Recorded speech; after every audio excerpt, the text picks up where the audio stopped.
So I had the problem where the button is stuck. It does sometimes work, but not all the time. Sometimes it stays stuck. So this is how to fix it.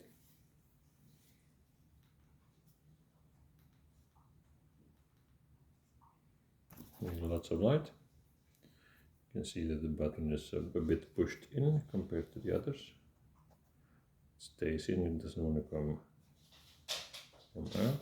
So what you do is, you just put your knife over there, watch out not to hurt yourself, and then just pop it out.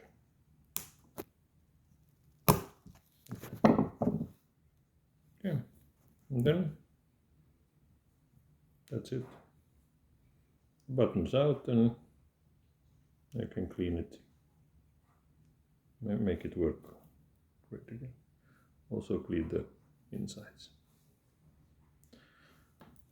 Okay, so what you want to do is take special pliers from both sides, pull straight out. But if you don't got a plier, you can just pop it out. Thanks for watching.